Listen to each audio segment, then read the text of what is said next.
As of exploration. Age of exploration या age of discovery की वजह तलाशे तो इसकी दो सबसे बड़ी वजह थी। पहली, एशिया के साथ नया ट्रेड रूट ढूंढना, और दूसरी, नई टेक्नोलॉजी और बढ़ती नॉलेज के साथ समुद्री सफर का आसान हो जाना। आइए इसे एक साथ समझने की कोशिश करते हैं। 14वीं शताब्दी में जब व्यापारियों का जत्था और crusaders Europe, Africa, middle east और एशिया से जब ढेर सारी चीजें लेकर आने लगे तो उनकी बढ़ती डिमांड ने लोगों में पैसे कमाने की चाहत बढ़ा दी। अब आपको अगर किसी बिजनेस में मुनाफा दिखा तो आप क्या करेंगे? और ज्यादा मुनाफे की चाहत करेंगे। तो यहाँ यूरोपियन लोगों को सबसे ज्यादा चाहत थी एशिया में मिलने वाले मसालों की। उन्होंने ये पता कर लिया था कि एशिया में मिलने वाले मसाले फूड प्रिजर्वेटिव्स का काम करते हैं और खाने को लंबे समय तक फ्रेश भी रखते हैं। अब ऐसे में सर्दियों में इन मसालों का इस्तेमाल बढ़ने लगा। पर ईस्टर्न कंट्रीज के साथ ट्रेड करना एक एक्सपेंसिव प्रोसेस था, क्योंकि फ्लो ऑफ ट्रेड पर ज्यादातर मुस्लिम्स और इटालियंस का कंट्रोल था। मुस्लिम ट्रेडर्स पहले सारा माल भूमध्य सागर यानी मेडिटेरियन सी के पूर्वी तट पर ले जाते, फिर वहां से इटालियन व्यापारी अपने साथ वो माल यूरोप ले जाते। दिक्कतें तो तब होती जब मुस्लिम रूलर्स कई बार एशिया से यूरोप के लिए ट्रेड रूट ही बंद कर देते थे, और ऐसा करने पर एक से दूसरे हाथ में पहुंचते ही माल का दाम बढ़ ही जाता था। तो ऐसे में यूरोपियन राजघराने और मर्चेंट्स बिजनेस पर मुस्लिम्स और इटालियंस की बनी पकड़ को तोड़ना चाहते थे, और ऐसा करने के लिए एशिया तक एक नए रास्ते की तलाश करना बहुत जरूरी था। तो पोर्तुगीज सेलर्स ने अफ्रीका तक पहुंचने का रास्ता खोजा, और एशिया के देशों तक पहुंचने के लिए क्रिस्टोफर कोलंबस पश्चिम में अटलांटिक के सफर पर निकल पड़े। इस तरह के खोजी अभियानों पर निकलने की कुछ और वजह भी थी। जैसे बहुत से लोगों को ये मौका दिखा नई जानकारी और नॉलेज को बटोरने का, तो कईयों के लिए एडवेंचर की अपॉर्चुनिटी साबित हुई। इन्हीं में से बहुत से ऐसे थे जो नई जगह ढूंढकर उन पर अपना कब्जा जमाना चाहते थे और शोहरत कमाना चाहते थे। इसके पीछे एक और फाइनल मोटिव था क्रिश्चियनिटी को फैलाना। प्रोटेस्टेंट और कैथोलिक देश दोनों ही लोगों को क्रिश्चियन बनाने की होड़ में थे। अब जो एक्सप्लोरर्स थे उनके नक्शे कदम पर मिशनरीज भी चलने लगी, और अक्सर लोगों को फोर्सफुली क्रिश्चियनिटी में कन्वर्ट करवाया जाने लगा। द एज ऑफ एक्सप्लोरेशन की शुरुआत हुई थी रेनेसां पीरियड में, जिसे टाइम ऑफ न्यू लर्निंग भी कहा जाता है। इस समय जो नए इनोवेशंस हुए उनके चलते एक्सप्लोरर्स को नई खोजें करने में बहुत आसानी हुई। इनमें सबसे बड़ी इनोवेशन थी कार्टोग्राफी यानी मैप बनाने की कला, और इससे जुड़ी इसकी साइंस। 14वीं शताब्दी की शुरुआत में एक इटालियन स्कॉलर ने कुछ प्राचीन किताबें ट्रांसलेट की और जियोग्राफी से जुड़ी जानकारी को ग्रीक से लैटिन में ले आए। दूसरी शताब्दी में टॉलमी की लिखी किताब से कार्टोग्राफी की जानकारी हासिल हुई थी। क्लाडियस टॉलमी जो अलेक्जेंड्रियन मैथमेटिशियन, एस्ट्रोनॉमर, एस्ट्रोलॉजर और जियोग्राफर थे, उनकी बताई हुई जानकारी से मैप बनाने वालों ने बहुत ही सटीक मैप बनाए, जिनसे उनकी खोजी यात्राएं बहुत आसान बनने लगी। इसके बाद जैसे जैसे नई खोजें होती गई, एक्सप्लोरर्स उन्हें आकर बताते और मैप मेकर्स नई जानकारी को मैप्स में अपडेट करते जाते। इससे यूरोप के लोगों का दुनिया को देखने का नजरिया ही बदल गया। 15वीं शताब्दी तक ग्लोब्स के जरिए ये मालूम चलने लगा कि दुनिया गोल है। 1507 में एक कार्टोग्राफर ने ये दिखाया कि नॉर्थ और साउथ अमेरिका एशिया से अलग हुआ है। इस तरह की जानकारी से और अच्छी नेविगेशन होने लगी। रेनेसां पीरियड की ही एक और जियोग्राफर जेरार्डस मर्केटर ने लॉन्गिट्यूड और लैटिट्यूड वाले मैप्स बनाए। साथ ही पोर्चुगीज और स्पेनिश शिप बिल्डर्स ने जब नए नए और उन्नत किस्म के जहाजों को बनाना शुरू किया, तो एक्सप्लोरर ग्रुप्स को कोस्टल एरियाज में जहां पर कम पानी होता है वहां भी शिपिंग करने में आसानी हुई। इन नए जहाजों को कैरेवल्स कहा जाता था। इसके अलावा मुस्लिम शिप्स में लगे ट्रायंगुलर शेप के सेल्स को भी कॉपी कर लिया गया। ट्रायंगुलर शेप के पाल से हवाओं को अच्छे से रोका जा सकता था, जिससे जहाजों की गति में इजाफा हो गया। 15वीं सेंचुरी के खत्म होने तक कंपास सिस्टम बहुत इम्प्रूव हो चुका था। एस्ट्रोलेब जो एक प्राचीन एस्ट्रोनॉमिकल इंस्ट्रूमेंट था, उससे इक्वेटर या भूमध्य रेखा से नॉर्थ या साउथ की ओर की दूरी मालूम करना आसान हो गया था। अब तक हाथ में सुरक्षा और लड़ाई करने के हथियार भी इतने काबिल हो गए थे कि लोगों का जज्बा बेहतर हो चला था। किनारे पर जहाजों के पहुंचने से उनके तोप, यूरोपियन बंदूकें और घोड़ों से अब हर चुनौती काबू की जा सकती थी। आगे एज ऑफ एक्सप्लोरेशंस की बात करेंगे, पर उससे पहले का इतिहास भी जान लेते हैं। दुनिया कैसी थी और क्या थी? तो यूरोप में अलग अलग किंगडम्स और एम्पायर्स थे, सबका अपना अपना कल्चर, लैंग्वेज और पॉलिटिकल सिस्टम था, जिनमें सबसे कॉमन था फ्यूडलिज्म यानी सामंतवाद। इस सिस्टम में राज चलता था रईस लोगों का, जो मिलिट्री सर्विस देते थे और जागीरदारों को जमीन देते थे, और समाज में रोमन कैथोलिक चर्चेस की मर्जी भी चलती थी। वहीं एशिया में भी बहुत सी सिविलाइजेशंस और एम्पायर्स की हुकूमत थी, जैसे द बिजेंटिन एम्पायर या ईस्टर्न रोमन एम्पायर, जो कॉन्स्टेंटिनोपोल के इर्द गिर्द बनी थी। मिडिल ईस्ट और नॉर्थ अफ्रीका में ऑटोमन एम्पायर का दबदबा था, चाइना में मिंग डायनेस्टी थी और इंडिया में दिल्ली की सल्तनत लोदी राजाओं के हाथों से निकलकर मुगल साम्राज्य के हाथ में जा रही थी। जहाँ तक अमेरिका की बात थी तो यहाँ भी अलग अलग ट्राइब्स थे, जैसे इकोरियस, सियू समुदाय और अपाचे लोग। सेंट्रल और साउथ अमेरिका में कुछ एडवांस्ड सिविलाइजेशन थी, जैसे माया सभ्यता, एस्टेक और इनका। सबका अपना अपना समाज था, एग्रीकल्चरल सिस्टम, मॉन्यूमेंटल आर्किटेक्चर और पॉलिटिकल ऑर्गेनाइजेशंस थे। तो ऐसे में जो ट्रेड रूट्स थे वो अलग अलग रीजन्स में बटे हुए थे, मोस्टली अपने ही कॉन्टिनेंट में। इनमें सबसे मशहूर था द सिल्क रूट, जो यूरोप, एशिया और मिडिल ईस्ट को जोड़ता था। सिल्क, मसाले और दूसरे लग्जरी आइटम्स की ट्रेडिंग इसी रूट से होती थी। जो ट्रांस सहारन ट्रेड रूट था वो नॉर्थ अफ्रीका और वेस्ट अफ्रीका को जोड़ता, जिसके जरिए गोल्ड, नमक और गुलामों की अदला बदली होती। धीरे धीरे Indian ocean, east Africa, Arabian peninsula, India और साउथ ईस्ट एशिया में समंदर के रास्ते व्यापार बढ़ना शुरू हुआ। इस वक्त तक यूरोप, एशिया और अफ्रीका के बाहर की जियोग्राफिकल नॉलेज ना के बराबर थी। ज्यादातर यूरोपियन लोगों को लगता था कि दुनिया समतल है। मार्को पोलो की एशिया यात्रा से काफी जानकारी मिली तो थी, पर लोग लिमिटेड नॉलेज के साथ में जी रहे थे। अपनी जानकारी के बाहर की दुनिया कैसी है, इसे लेकर कुछ खास दिलचस्पी नहीं थी। एज ऑफ एक्सप्लोरेशन से प्राचीन मान्यताओं को चुनौती देना भी आसान हुआ था। अब तक समाज में जो भी विश्वास था वो ज्यादातर कैथोलिक चर्च की देन थी, जैसे दुनिया समतल है, क्योंकि इसका कोई आंखों देखा प्रूफ नहीं था कि दुनिया गोल है। जैसे आपको याद ही होगा कि इटालियन एस्ट्रोनॉमर गैलीलियो ने जब कहा था कि सूरज धरती का चक्कर नहीं लगाता, असल में इसका उल्टा है, तो 1633 में रोमन कैथोलिक चर्च ने उन्हें नजरबंद करवा दिया था और बीमारी के चलते उनकी जान चली गई। तो ऐसी मान्यताओं को तोड़ना भी जरूरी था। द एज ऑफ एक्सप्लोरेशन का सबसे बड़ा मोटिवेशन था पैसा। क्रूसेडर्स यानी धर्म योद्धा जो धर्म को बढ़ावा देते थे, जब उन्हें सिल्क, कीमती मसालों और चीनी मिट्टी के बर्तनों का पता चला तो इससे व्यापारियों को बिजनेस के लिए एक बड़ा बाजार मिल गया। व्यापारी 10वीं शताब्दी से ही वेस्टर्न यूरोप से निकलकर ईस्ट के देशों में आते और यहाँ से सामान ले जाकर यूरोप के बाजारों में बेचते। पानी के रास्ते साउथ और साउथ ईस्ट एशिया आकर यहाँ के मसालों को ले जाना एक कॉमन ट्रेड पैटर्न बन गया। इंडोनेशिया को कई सदियों तक मुस्लिम रूलर्स ने बाकी दुनिया से बचाकर रखा हुआ था, लेकिन इन स्पाइस रूट्स का पता लगते ही मिडिल मैन्स को हटाकर ज्यादा मुनाफा कमाने की चाहत ने पूरे यूरोप को दुनिया का चप्पा चप्पा छान मारने को प्रेरित किया। इसके पीछे साइंस का भी बड़ा रोल था। मैप मेकिंग सिस्टम एडवांस्ड हो गए थे, तो प्रिंस हेनरी द नेविगेटर ने सागरेस, पोर्चुगल में एक स्कूल खोला था, जहां कार्टोग्राफी, नेविगेशन और मैरीटाइम की पढ़ाई होती थी। प्रिंस हेनरी ने ऐसे कई एक्सपेडिशंस को फंडिंग दी ताकि अफ्रीका के वेस्ट कोस्ट होते हुए एशिया तक पहुंचने के रास्ते ढूंढे जा सके। पुर्तगाली खोजियों ने ऐसे कई समुद्री मैप्स और रास्ते तैयार किए जिनमें उन समुद्री लहरों का भी जिक्र होने लगा, जिनके सहारे वो अपनी मंजिल तक पहुंचे। इस तरह की अलग अलग खोज के चलते यूरोपियंस को कॉर्न, स्वीट पोटैटोज, मूंगफली का पता चला ही। इससे पहले उन्होंने कभी गिलहरी, टर्की, लामा बकरियों को नहीं देखा था, तो ये सब उन्हें अमेरिका जाने पर पता चला। अब आते हैं उन नामों पर जो आज भी हमारे जहन में है।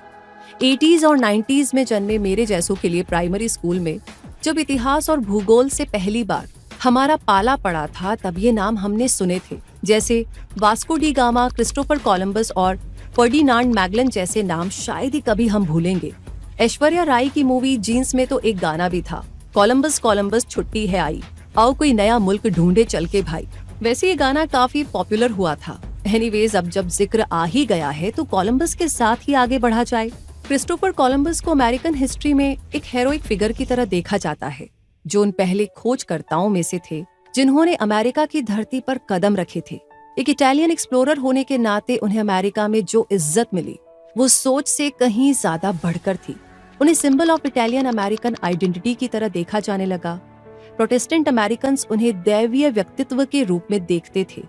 1784 में किंग्स कॉलेज न्यूयॉर्क का नाम बदलकर कोलंबिया कॉलेज रख दिया गया, जो कोलंबस के नाम से ही इंस्पायर्ड था। 1492 में कोलंबस ने अमेरिका को ढूंढ निकाला और अपनी शिप सेंटा मरिया से अमेरिका पहुंचे थे।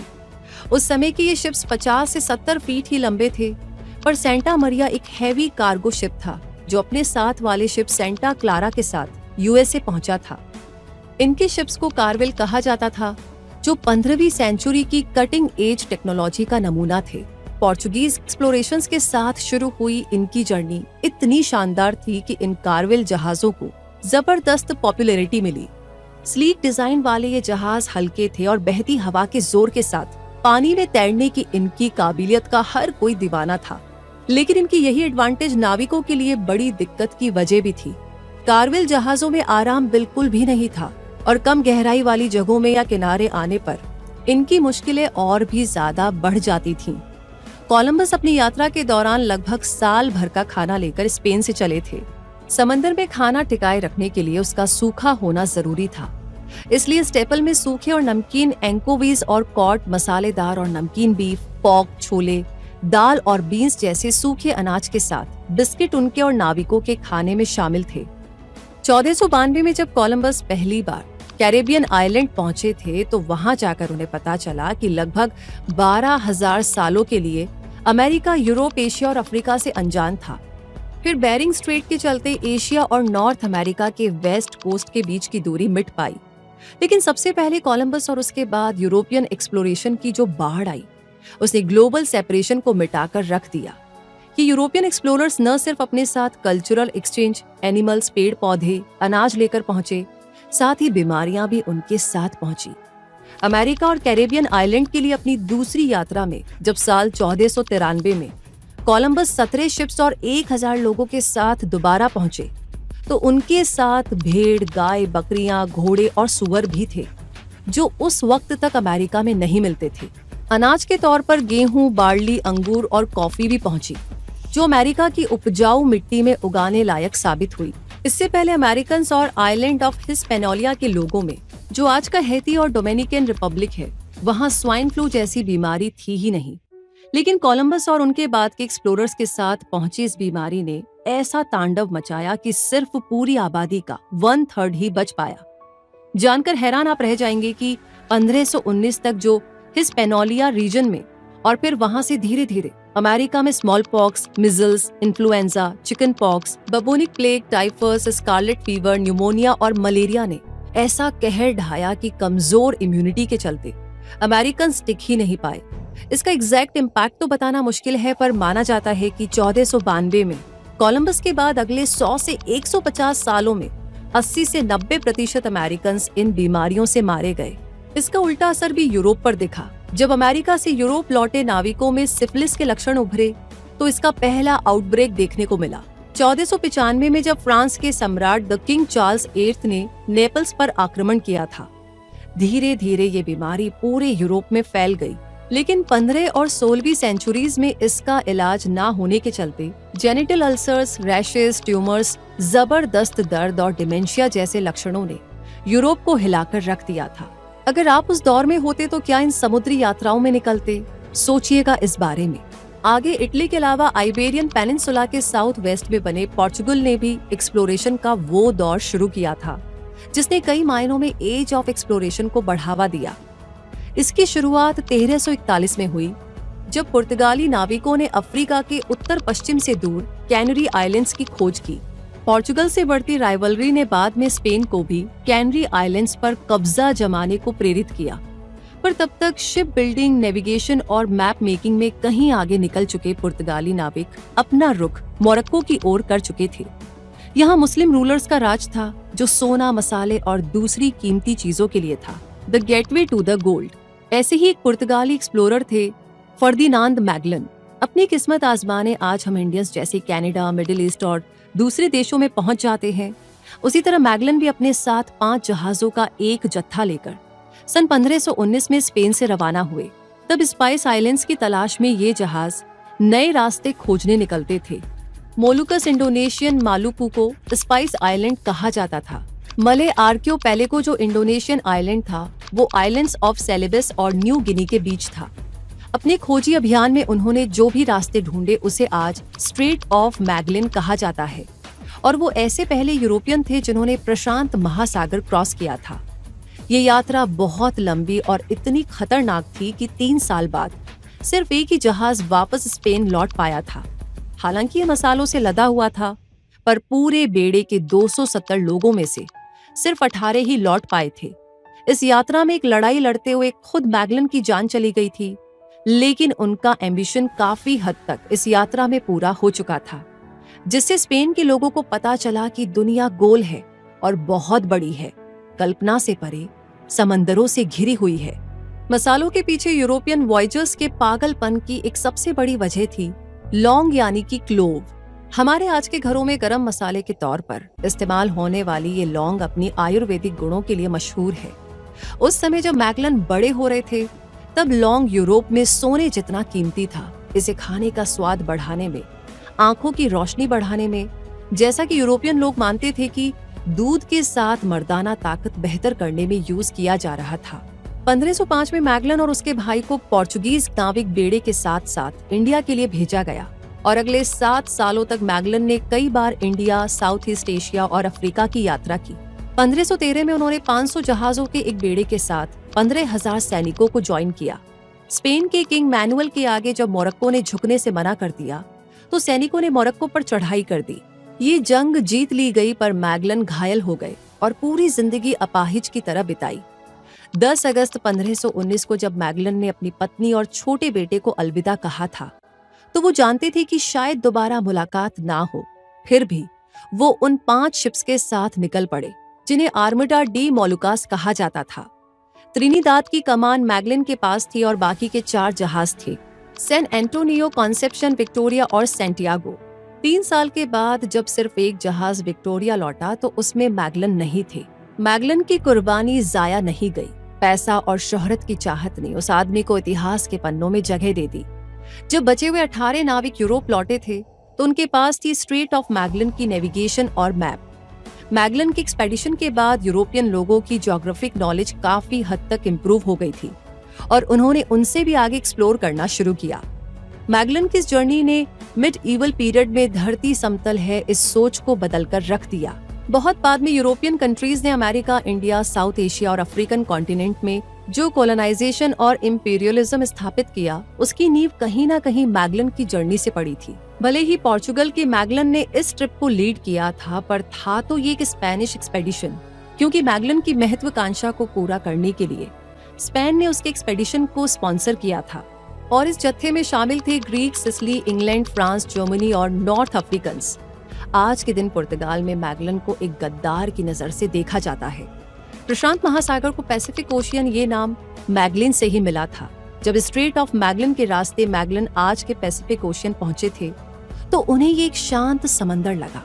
अब आगे बढ़ते हैं वास्को डी गामा के साथ। वास्को एक पुर्तगाली रईस थे जो भारत पहुंचने के लिए यूरोप से पूर्व की दिशा में नए रास्ते तलाशने के लिए 1497 में लिस्बन से रवाना हुए थे। अफ्रीका के वेस्ट कोस्ट से होते हुए और केप ऑफ गुड होप का चक्कर लगाने के बाद वो 1498 के मई महीने में भारत के कालीकट पहुंचे थे। द गामा जब वापस पुर्तगाल पहुंचे तो उन्हें एक हेरोइक वेलकम मिला, और दोबारा 1502 में उन्हें भारत के दूसरे अभियान पर भेजा गया। लेकिन मुस्लिम व्यापारियों के साथ उनकी जबरदस्त झड़प हो गई। 2 दशकों के बाद द गामा फिर से जब भारत लौटे तो वो एक पुर्तगाली वाइस रॉय बन गए थे। 1524 में द गामा मिड सितंबर में कोचीन पहुंचे थे, और 3 महीने के बाद क्रिसमस ईव के मौके पर मलेरिया के चलते उन्होंने दुनिया को अलविदा कह दिया। अपनी पहली भारत यात्रा के साल भर बाद वास्को डी गामा जब 1499 में जब पुर्तगाल लौटे थे, तो लगभग 300 दिनों के बाद उनके क्रू ने समंदर में गुजारे। तब तक वो 24,000 मील की यात्रा कर चुके थे, और 170 में से सिर्फ 54 नाविक ही बचे थे। उनके भाई की जान इस कर्वी के चलते चली गई। अपने आखिरी इंडियन वॉयज से पहले वो लगभग 20 सालों तक पुर्तगाल में ही रहे और पोर्चुगीज किंग के इंडियन ट्रेड एडवाइजर बने रहे। 1524 में जब वो फिर से इंडिया पहुंचे थे तो उनके जहाज ने गोवा में लंगर डाला था। इस समय तक इंडिया में जो पोर्चुगीज गवर्नमेंट चल रही थी वो काफी करप्ट हो चुकी थी, पर Portuguese vice Roy in India के तौर पर गामा की मौत इंडिया में ही हो गई और उन्हें पुर्तगाल ले जाकर दफनाया गया। स्कूल डेज में आपने जितनी भी हिस्ट्री पढ़ी है उसमें मोस्टली वास्को डी गामा और क्रिस्टोफर कोलंबस का ही जिक्र है, पर एक चाइनीज एक्सप्लोरर भी था, झेंग हे। ये कोलंबस की नई दुनिया की तलाश में निकलने से कई दशक पहले ही कई सारी एक्सपेडिशंस कर चुका था।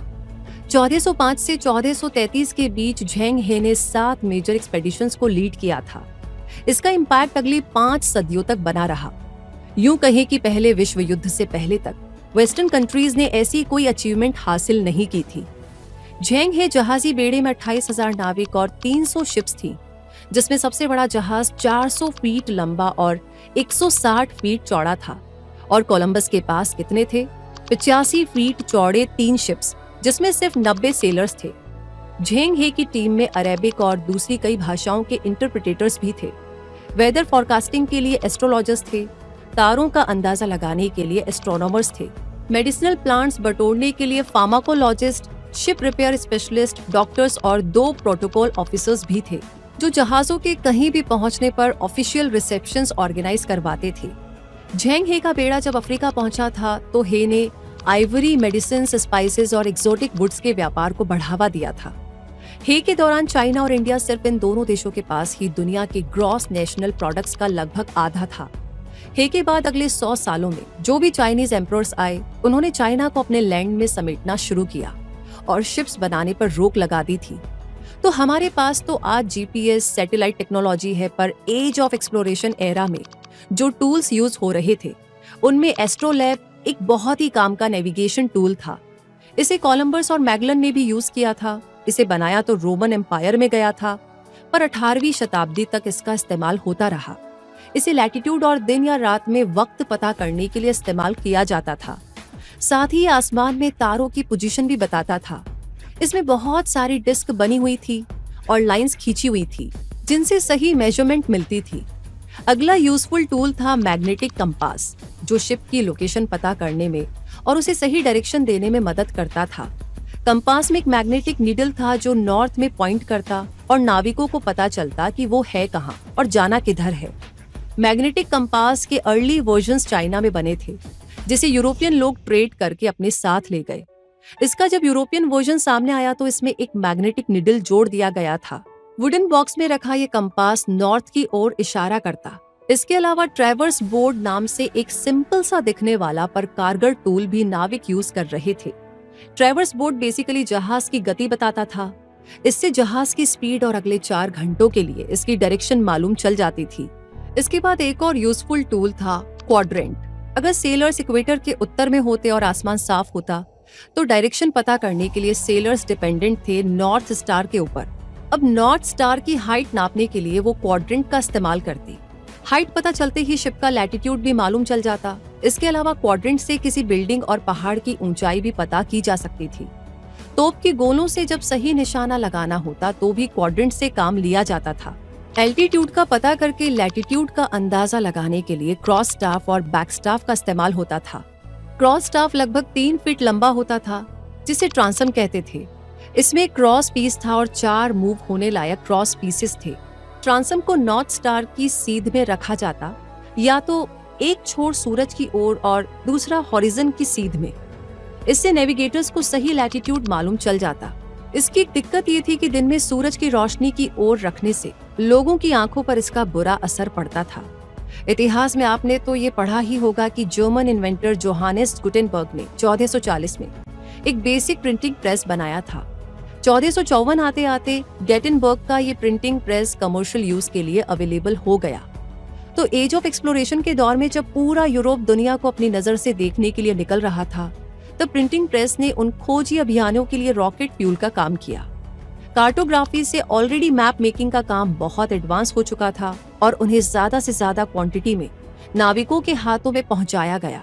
ऐसे प्रिंटेड मैप्स पूरे यूरोप में बहुत ही कम कीमत पर नाविकों तक पहुंचने लगे थे। इसकी शुरुआत तब हुई जब गुटेनबर्ग के बनाए प्रिंटिंग प्रेस को 1465 में इटली ले जाया गया। 1470 में इटालियन प्रिंटर्स ने प्रिंटेड मैटर्स का सक्सेसफुल बिजनेस खड़ा कर दिया। 1476 तक जर्मन प्रिंटर्स अपना सेटअप लेकर पेरिस जा पहुंचे और प्राइवेट कंपनीज खड़ी कर ली। स्पेन ने भी जर्मन प्रिंटर्स का वेलकम किया और 1473 में वेलेंसिया तो 1475 में बार्सिलोना में प्रिंटिंग प्रेस डलवाई। 1495 में पोर्चुगल ने भी लिस्बन में प्रिंटिंग प्रेस बुलवा ली। और इस तरह जब वास्को डी गामा इंडिया के लिए अपनी पहली यात्रा पर निकले होंगे तो उनके हाथ में प्रिंटिंग प्रेस से निकले मैप्स जरूर रहे होंगे। कोलंबस के अमेरिका पहुंचने के बाद से यूरोप, अमेरिका और अफ्रीका के बीच जो ट्रेड शुरू हुआ उसे कोलंबियन एक्सचेंज कहते हैं। जैसे यूरोप से टेक्सटाइल, मैन्युफैक्चर्ड गुड्स और रम अफ्रीका पहुंचने लगा, वहां से स्लेव्स या गुलामों को लेकर यूरोपियन ट्रेडर्स अमेरिका पहुंचते और अमेरिका से चीनी यानी कि शुगर और तंबाकू लेकर वापस यूरोप जाते। ये कोलंबियन एक्सचेंज का बेसिक पैटर्न था। 1492 के बाद जब एज ऑफ एक्सप्लोरेशन को पंख लग गए थे तो इस एक्सप्लोरेशन को जो जी फोर्स मिला वो था God, gold and glory. God यानी यूरोप में फल फूल रही क्रिश्चियनिटी को दुनिया भर में फैलाना, गोल्ड यानी सोना और दूसरी कीमती चीजें जैसे मसाले, और ग्लोरी यानी शोहरत कमाने के लिए ज्यादातर यूरोपियन समंदर की यात्रा पर निकलते और वापस आने पर उन्हें हीरो की नजर से देखा जाता। क्रिस्टोफर कोलंबस ने एक और जहां घोड़े, शुगर, प्लांट्स और बीमारियों का अभिशाप अमेरिका और कैरेबियन लोगों को दे दिया, वहीं ओल्ड वर्ल्ड या यूरोप को चीनी, तंबाकू, चॉकलेट और आलू की सौगात मिली। द कोलंबियन एक्सचेंज से यूरोप में आबादी बढ़ने लगी थी। अमेरिका से लाई गई नई फसलों से यूरोप की इकोनॉमिक ग्रोथ होने लगी और यूरोप कैपिटलिज्म की ओर बढ़ चला था। यूरोपियन कॉलोनाइजेशन के चलते दुनिया भर में इकोसिस्टम बदलने लगा था। जैसे यूरोपियन नाविक जब अपने साथ सुअर लेकर पहुंचे तो उदबिलाव का इस्तेमाल लगभग मिट गया। इसी एज ऑफ एक्सप्लोरेशन ने मार्केट इनलिज्म को जन्म दिया, यानी प्रॉफिटेबल बिजनेस या कमर्शियलिज्म। अफ्रीका और अमेरिका में जब गोल्ड जैसे प्रेशियस मेटल्स को देखकर यूरोपियन ट्रेडर्स की आंखें चौंधियाई तो उन्होंने कॉलोनीज एस्टेब्लिश करके इन नेचुरल रिसोर्सेज की खुदाई करने की सोची। यहाँ से मुनाफाखोर लोगों के मन में ये सोच पनपी कि फ्री ट्रेड के बदले स्टेट कंट्रोल ट्रेड होना चाहिए ताकि पैसा बढ़े और देश मजबूत बने। इस तरह अमेरिका, अफ्रीका, इंडियन सब कॉन्टिनेंट और साउथ एशिया में कॉलोनीज बसाने का आइडिया आया। आज के टाइम में दुनिया भर में ऑयल ट्रेड जो इम्पोर्टेंस रखता है वही वैल्यू थी शुगर ट्रेड की। यूरोप में गन्ने की खेती होती थी पर सुटेबल माहौल न होने के चलते अच्छी फसल नहीं हो पाती। जब यूरोपियंस को पता चला कि अमेरिका में गन्ने की खेती अच्छी हो सकती है तो कॉलोनाइजेशन होने लगी और शुगर प्रोडक्शन को लेकर के कई बार लड़ाइयां भी हुई हैं। इस तरह अमेरिका और कैरेबियन आइलैंड्स में गन्ने की खेती को बढ़ावा मिला और इसके लिए कामगारों को अफ्रीका से ले जाया जाता। स्लेव्स या गुलाम लोग चीनी मिलों में मेहनत करते और चीनी पहुंचती यूरोप। ब्रिटिश इंडिया पीरियड में यूपी, बिहार के भी बहुत से लोगों को मॉरिशस ले जाया गया और आज भी वहां पर जो इंडियंस मौजूद है वो इसी कॉलोनियल पीरियड की देन है। कॉलोनियल मर्केंटिलिज्म को एस्टैब्लिश करने के लिए यूरोपियन ट्रेडर्स जो बस मुनाफा देख रहे थे, उन्होंने कई ऐसे प्रोटेक्शनलिस्ट पॉलिसीज बनाई जिससे कॉलोनाइजिंग नेशंस यानी इंग्लैंड, फ्रांस, पोर्चुगल और इटली जैसे देशों को अपनी कॉलोनीज बनाने में सहूलियत हुई। और कॉलोनीज बनाने के जो पैरामीटर्स रखे गए वो थे, जहां कॉलोनी बनेगी वो देश या इलाका रॉ मटेरियल्स में कितना समृद्ध है, वहां कितनी सस्ती लेबर अवेलेबल है, देश चलाने वाली गवर्नमेंट या सिस्टम कॉलोनियल लॉयल्टी रखती है या नहीं, और शिपिंग ट्रेड पर कंट्रोल दे रही है या नहीं। तो एज ऑफ एक्सप्लोरेशन से ही कॉलोनियल एरा की शुरुआत हो गई थी। यूरोपियन एक्सप्लोरर्स ने अपने देश के नाम पर अलग अलग टेरिटरीज को क्लेम करते हुए अपनी कॉलोनीज बसानी शुरू कर दी थी। कॉलोनाइजेशन से ही पॉलिटिकल कंट्रोल और इकोनॉमिक डोमिनेंस हासिल करके वहां पर अपनी हुकूमत खड़ी करने की सोच हर एक एक्सप्लोरेशन के साथ बढ़ती गई। यूरोपियन पावर्स जैसे Spain, Portugal, England, France, Netherlands जैसे देशों ने अमेरिका, अफ्रीका और एशिया में अपना दबदबा बनाते हुए पूरे के पूरे देश में कॉलोनियल एम्पायर्स खड़े कर लिए थे। इसका बस एक ही मकसद था, कॉलोनीज में लोगों को पैसे कमाने का लालच देकर उन्हीं की प्रॉपर्टीज, नेचुरल रिसोर्सेज पर कब्जा करना, उन्हीं से मेहनत करवा के प्रोडक्शन करवाना और चीजों को अपने नेटिव कंट्री भेजकर देश को मजबूत बनाना। वैसे एज ऑफ एक्सप्लोरेशन एक तरीके से age of exploitation and extraction की राह पर चल पड़ा। नेचुरल रिसोर्सेज जैसे गोल्ड, सिल्वर और लकड़ियां, कपड़े, कोयला, फल, फसल और तो और मजदूरी करवाने के लिए उसी देश के लोगों को अपने देश या दूसरी कॉलोनीज में ले जाना। आज यूरोप में जो ग्रोथ और इकोनॉमिक डेवलपमेंट दिखती है वो इकोनॉमिक एक्सप्लॉयटेशन का ही नतीजा है। अगर कॉलोनीज में बसे वहां के मूल निवासियों की बात की जाए तो उनकी अपनी भाषा, बोली, कल्चर, रीति रिवाज, उनकी सेहत, सब कुछ पर बहुत बुरा असर पड़ा। यूरोपियंस जहां जाते वहां अपने साथ अपने धर्म, अपनी वैल्यूज, अपना ट्रेडिशन भी थोपने लगते, ताकि अगर एक जनरेशन में भी बदलाव आ गया तो अगली पीढ़ी खुद ही उनके हक में काम करने लगेगी, उनका सपोर्ट करेगी और कॉलोनीज चलाने में आसानी होगी। अंग्रेजों ने भारत में भी जो एजुकेशन सिस्टम इम्प्लीमेंट किया वो भी ब्रिटिश हुकूमत को चलाने के लिए किया था। तो इन कॉलोनीज में यूरोपियन सेलर्स को ऐसे प्लांट्स भी मिले जिनकी मेडिसिनल वैल्यूज थी। इनके बारे में लोकल लोगों को जो भी नॉलेज थी उन्हें सीख कर वो अपने साथ यूरोप ले गए।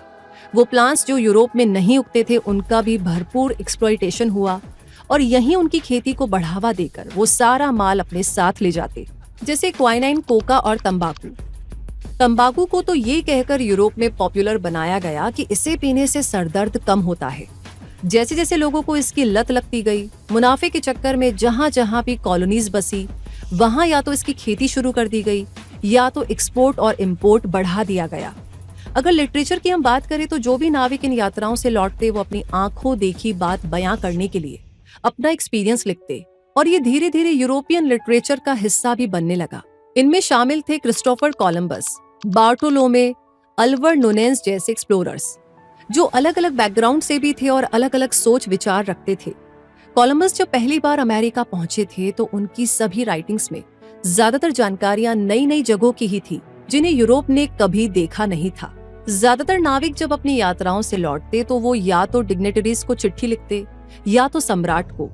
कोलंबस ने ऐसी ही चिट्ठियां एक कोर्ट ऑफिशियल लुइस डी सेंटेंजल को लिखी थी और स्पेन के किंग फर्डिनेंड और इसाबेला को भी। इन चिट्ठियों में जिक्र होता उन यात्राओं का, क्या देखा गया इसका वर्णन भी होता। और अमेरिका से लौटे अपने सफर के बाद उन्होंने वहां के लोगों के लिए लिखा था, peaceful people. Bartolome de las Casas एक स्पेनिश प्रीस्ट थे जो 1502 में जब नॉर्थ अमेरिका, साउथ अमेरिका और कैरेबियन आइलैंड्स पहुंचे, जिसे यूरोपियन वॉयजर्स न्यू वर्ल्ड कहते थे, तो उन्होंने ज्यादातर वक्त अमेरिका में ही गुजारा। वहां उन्होंने ये ऑब्जर्व करने में अपना ध्यान लगाया कि स्पेनिश सेलर्स मूल निवासियों के साथ कैसे इंटरैक्ट कर रहे हैं। इसके बाद उन्होंने स्पेनिश लोगों को क्रिटिसाइज करना शुरू किया क्योंकि स्पेनिश लोग जबरदस्ती क्रिश्चियन बिलीफ्स लोगों पर थोप रहे थे, उनके साथ बहुत बदतर सुलूक कर रहे थे और कई केसेस में जेनोसाइड भी कर रहे थे। तो ये कुछ ऐसा था कि ओल्ड वर्ल्ड अपने खोजे गए न्यू वर्ल्ड को बर्बाद कर रहा था। ये सभी लिटरेचर इन एक्सप्लोरेशन की तरह दर्ज हुए और लोगों तक पहुंचने लगे। ओवरऑल एज ऑफ एक्सप्लोरेशन को सम अप करते हुए इसके इम्पैक्ट और कॉन्सिक्वेंसेस को देखे तो ज्योग्राफी के लिहाज से एज ऑफ एक्सप्लोरेशन ने आइडियाज, टेक्नोलॉजी, प्लांट्स, एनिमल्स और बीमारियों को पूरी दुनिया में फैला दिया। अगर गवर्नमेंट की नजर से देखें तो एशिया और अमेरिका में कॉलोनीज बनाने के चक्कर में बहुत सी यूरोपियन कंट्रीज ने आपस में कंपटीशन किया। यूरोप में इकोनॉमिक डेवलपमेंट इसलिए ही आया क्योंकि इन समुद्री यात्राओं के चक्कर में ही मॉडर्न कैपिटलिज्म की शुरुआत हुई। कोलंबस के अमेरिका पहुंचने के बाद जो कोलंबियन एक्सचेंज देखने को मिला, उससे दुनिया भर के जानवर एक से दूसरी जगह पहुंचे और पेड़ पौधे, हर्बल प्लांट्स और कई फसलें और उनके बीज भी एक से दूसरे कॉन्टिनेंट गए। कोलंबियन एक्सचेंज के बाद ही यूरोप के लोगों ने भुट्टे, आलू और पाइनएप्पल का स्वाद चखा। इन यात्राओं के चलते ही स्मॉल पॉक्स और मीजल्स जैसी बीमारियां नेटिव अमेरिकन में फैल गई और 20 मिलियन लोगों की जान गई। एज ऑफ एक्सप्लोरेशन से ही इंटरनेशनल ट्रेड पैटर्न्स में चेंजेस आए, जैसे स्पेन सिल्वर माइनिंग करके साउथ अमेरिका से बहुत सारा सिल्वर यूरोप ले गया। सिल्क और चीनी मिट्टी के बर्तन और भारतीय मसाले यूरोप के बाजारों में पहुंचे।